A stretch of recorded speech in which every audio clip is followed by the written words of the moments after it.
So I'm going to start off by saying that kind of the umbrella of what we're going to talk about today and do today has to do with, from my perspective, I think the worst enemy that we have lives between our ears. So is that we can really get caught up in thinking that they're the problem and they need to change and this needs to be different and all.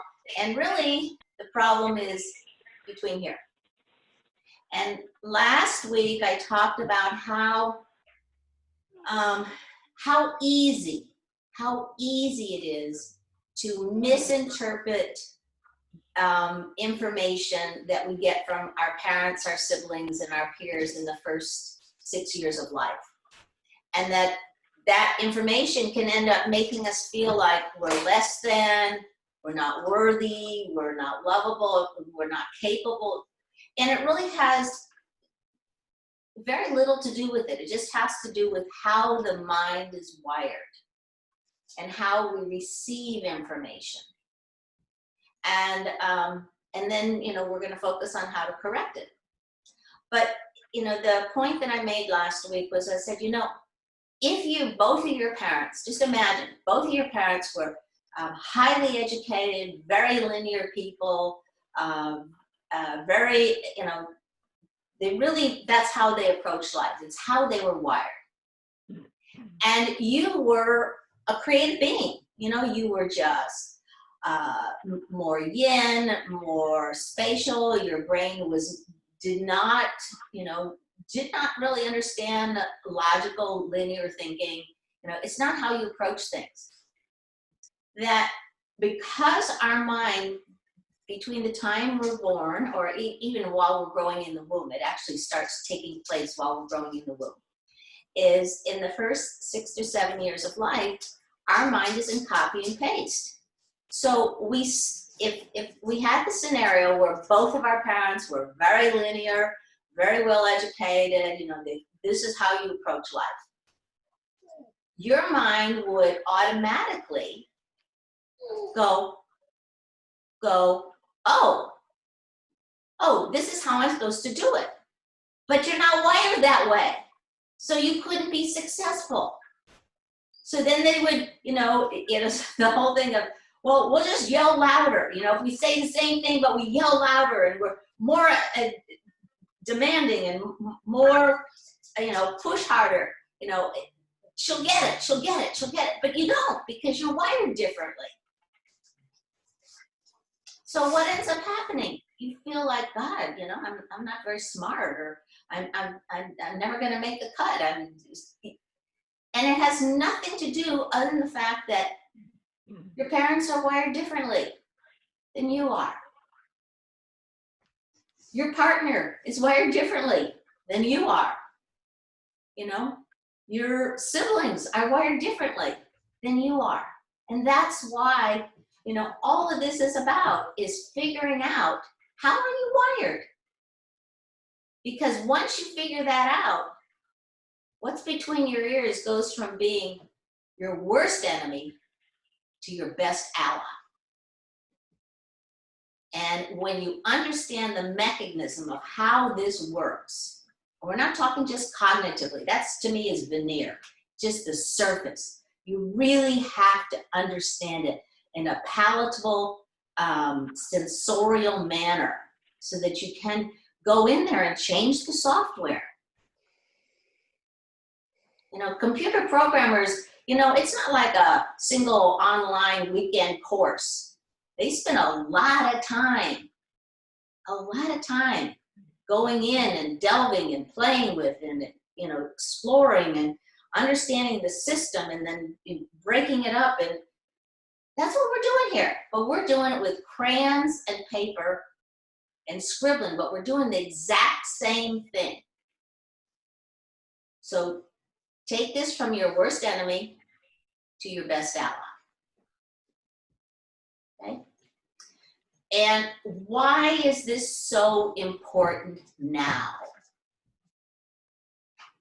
because we're all, all you have to do is start reading a bunch of science, and, we're all interconnected. I mean, literally, what you're feeling and the stuff you're going through affects everybody. And when the system is stressed, now that's a relative term, but it's stressed, What part of the mind takes over, guys? This part, the part that was programmed in your first 6 to 7 years of life. So the responses in there are the ones that your parents did, your siblings did, your aunts and uncles, whoever you grew up around. Now there's another piece that's important. The information there is also historical, meaning that the decisions that you saw your parents making when you were 5 and 4 and 3 and 6 might have been appropriate for them at that time in history. We right now globally are going through a situation that's never happened before. There is no data in here on how to deal with it. Other than, we'll just blame, we'll judge, we'll criticize, we can apply those things. But if you want to problem solve, if you want to have your choices be coming from your authentic nature, or another way of putting it is your soul, your destiny, your purpose, you got to be here. That's the only place you can do that. Only place. So all the stuff that I teach, all the stuff, that I'm passing on is really about figuring out what it feels like when you're here versus here, and figuring out what is the quickest and simplest and easiest way to get here. You want complex systems, go on the internet and you can get a zillion of them. You can do this and do this and do this and this and this. It's like, I get exhausted after the first paragraph. Like, wait a minute. Go out in nature. Look at how nature knows how to self-correct itself. Look at how it's figured out how to survive and correct it. One of the great things, I have this wonderful friend who has this great piece of land, and one day we were hiking on it, and she said, "Isn't this a cool tree?" And I looked at it, and there was this tree. It originally had been like this. There had been a storm. The tree went down, but it was in an arc. So from here to here, you could crawl under it if you wanted to. But then the tree started growing trees, a forest, right up out of it. And it's like you could go, this part was not connected to the ground. It adapted. It adapted to its situation. That's what you're learning, adaptation tools. So you're going to adapt things, and then you're going to integrate them into your life. Remember, the subconscious mind learns 3 ways. Through hypnagogic behavior, which is, self-hypnosis, super learning, and habit. So the stuff I'm teaching you, the activities, even though they look just ridiculously simple, are all about self-hypnosis and super learning. How often you do it decides if you're going to make it a habit. But those are the only ways that part of the mind learns. The conscious mind, the little blue part here, learns a completely different way. Completely different way. So over the last bunch of weeks, we focused on the scribbling. We did the version 1, version 2, and version 3. Last week we did version 3, we did the alternating hands.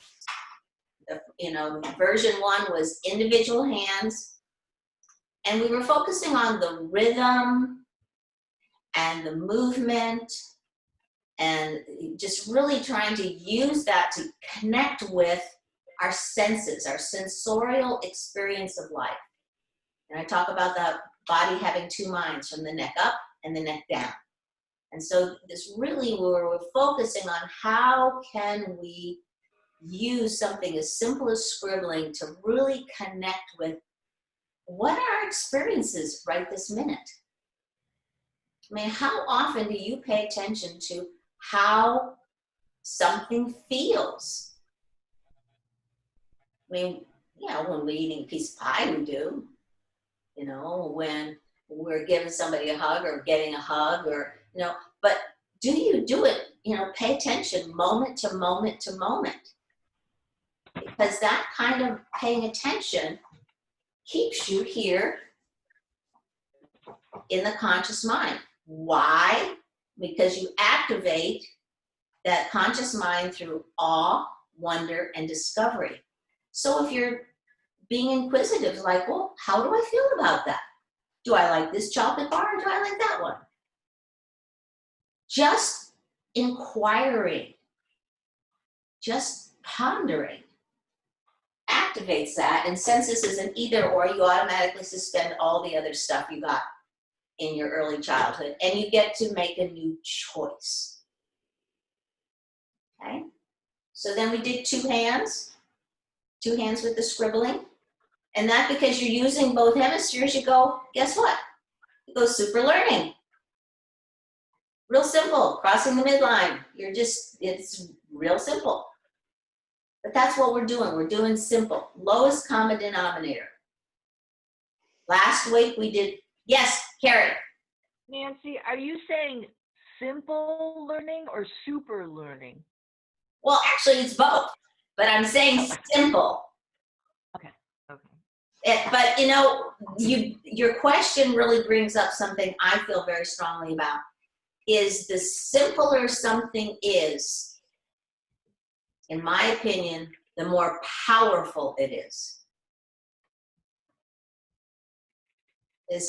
Anybody can go on and on and on and on and on and on and on about something, but to be able to crystallize it in less than 5 words, 10 words, you know, means that you really have to know what you're talking about. Thank you. Yeah, well, thank you for the question. Thanks for, you know, because that really is a very important point. Simple does not mean insignificant.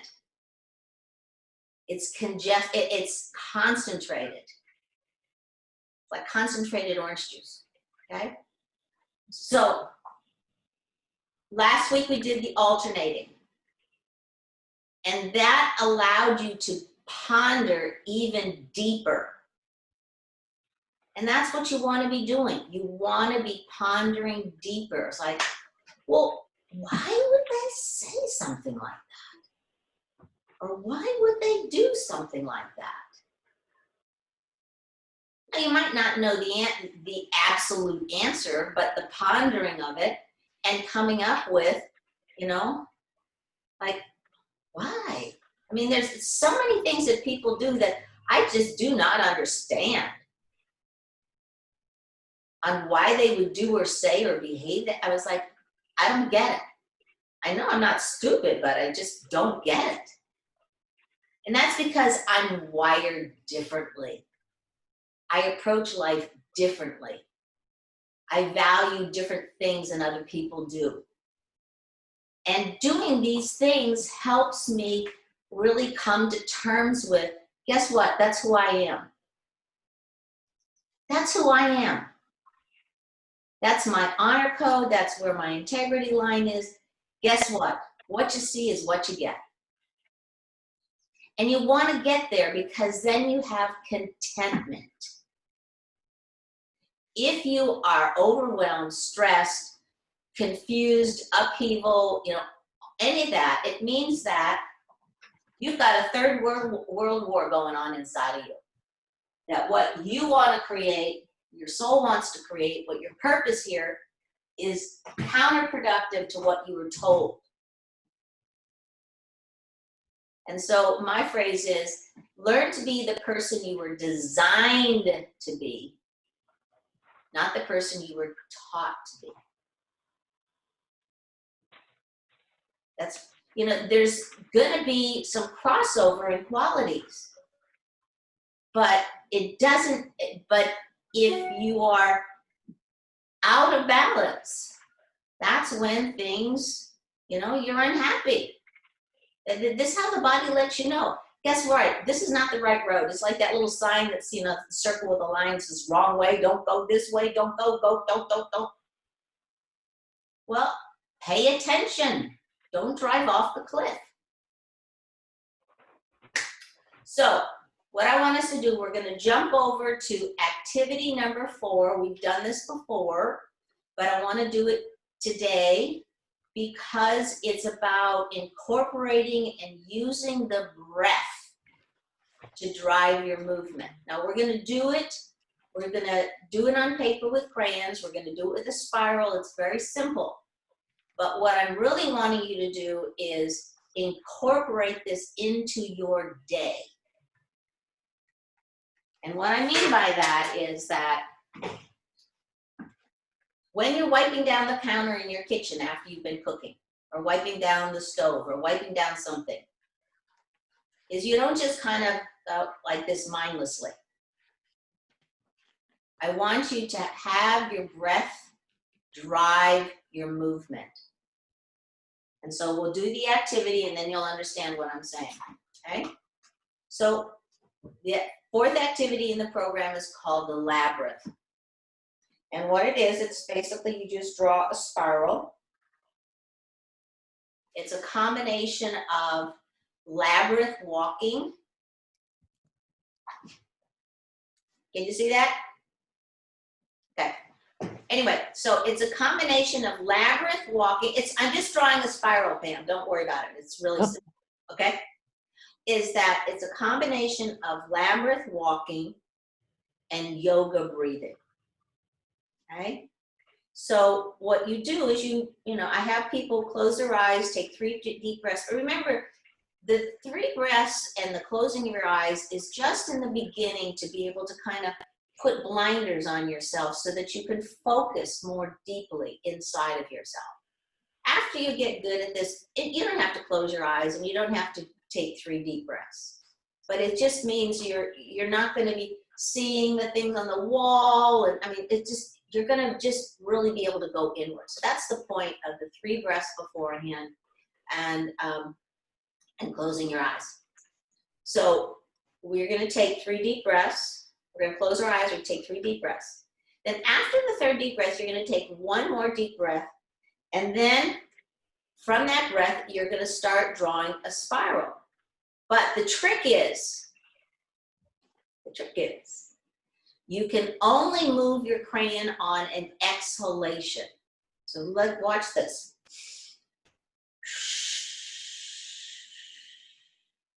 Okay, I ran out of breath. What do I have to do? I got to take another breath.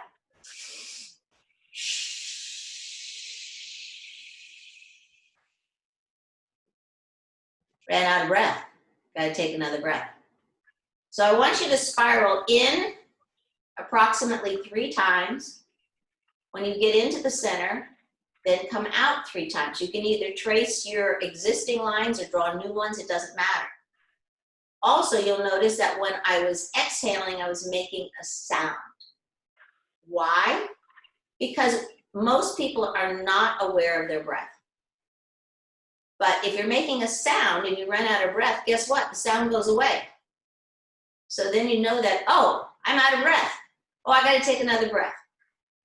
But you only can move the crayon when the is happening. And when it isn't happening, you have to take another breath. So it's kind of like tapping your head, rubbing your stomach, chewing gum, and hopping on 1 foot. Enjoy. And I say that because some people kind of go, wow, this is hard. Yeah, because we're not taught to coordinate and drive movement with breath, but it's really, really important. So close your eyes. You're gonna go in with a spiral and out with a spiral, and when you're done, just put your hand up like that and I'll know that you're done, and then we'll keep going. All right? So close your eyes. Take 3 deep breaths.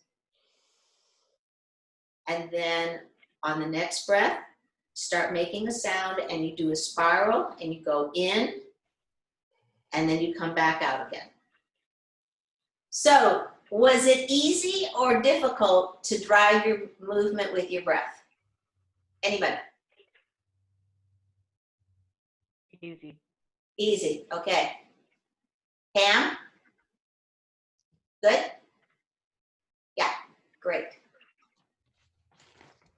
All right, so the reason I have you start from the outside to go in and then back out again is usually I'll use this activity when I'm finding myself really scattered or getting pulled off center by things outside of myself. And know that, once you know how to do it, utilize the palm of your hand, utilize your leg, or as Carrie brought up one day in class, is that she goes around the circle on her cell phone. And so, that's, how you have the little button on your cell phone and it has a little ridge there? And she pointed out that she found that, just going around that helped pull her in, correct? Mm-hmm. Yeah. And so, I'm bringing this up to say, okay, so what, where are places that you instinctively do stuff like this, but incorporate it into your life?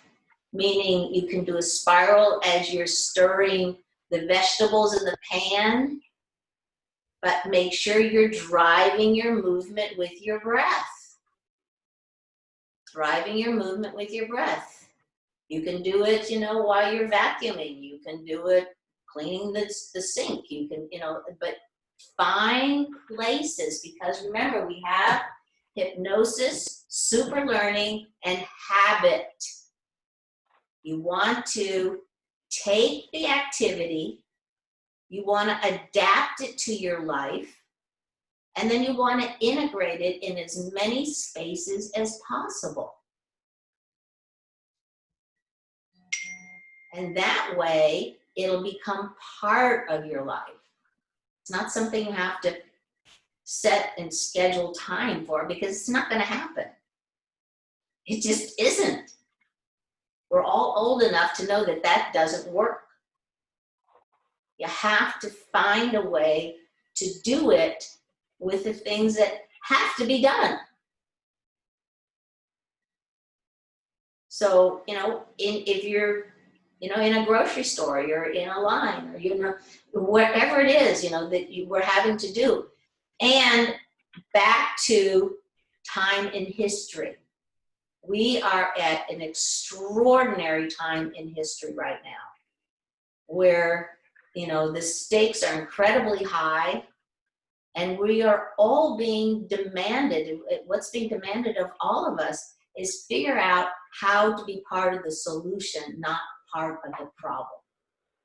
And what do I mean by that? I'm going to go back to the first thing I said. When our worst enemy lives between our ears, we're part of the problem. If we're stressing, we're part of the problem. If we're upset, we're part of the problem. We are fueling that. We're pouring gasoline onto the already chaotic situation. Now think of it as like an infection. And an infection gets really gross before it gets better. And so we're in a really gross stage right now. But when you do things that put you here, you become part of the solution.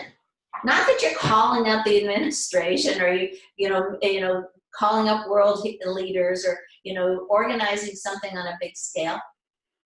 You're just allowing your energy, your soul energy, to be a part of the root system.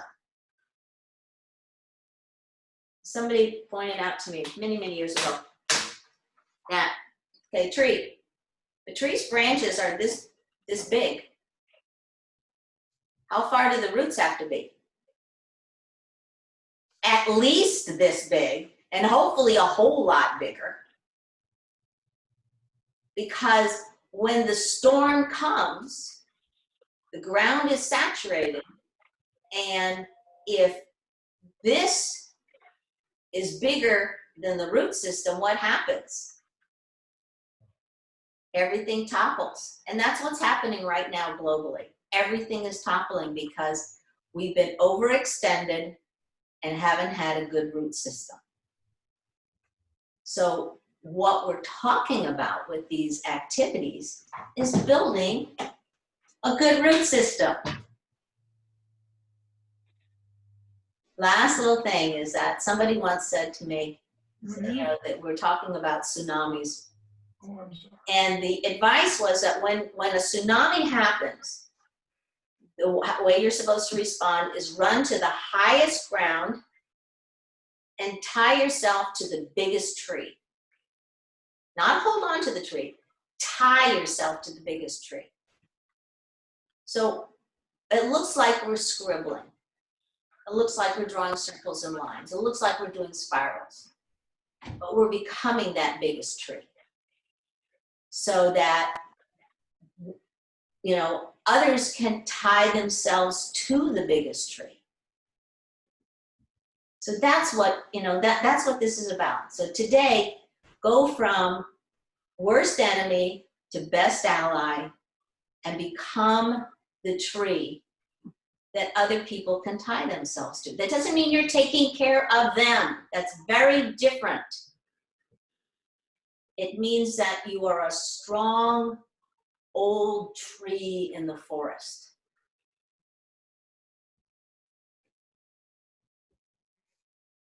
And that's what you want to be, because it carries wisdom, it carries quiet power, just like animals. So this week, what I'd like you to do is you can do your spirals, you can do your scribbling, individual hands, double hands, alternating, whatever. But the difference this week is I want you to move from your crayons and paper into your life. And at the end of the day, when you are brushing your teeth or doing whatever you do at the very end, give yourself a grade. Give yourself, nobody's gonna know the grade, but what percentage of your day were you able to stay in the blue spot? What percentage? And how you're gonna know that you're there is you're happy. You're content. Things that don't bug you as much. You're not reactionary. You might roll your eyes and go, I just can't believe they're doing that. But it's different than it messing you up and you getting derailed and just losing touch with yourself. Don't let the world do that. Really work every day trying to increase your percentage and not get derailed. Or not get derailed as often. It's probably a better way of putting it. Because we all get derailed. You're gonna get derailed at least once every day, probably. But try to get the percentage better. And that's how you can go from being part of the problem to part of the solution.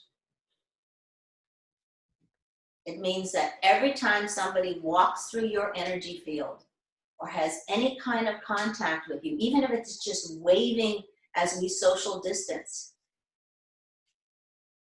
you being that big tree helps them remember how to be a big tree. We don't have to talk metaphysics. We don't have to talk about it.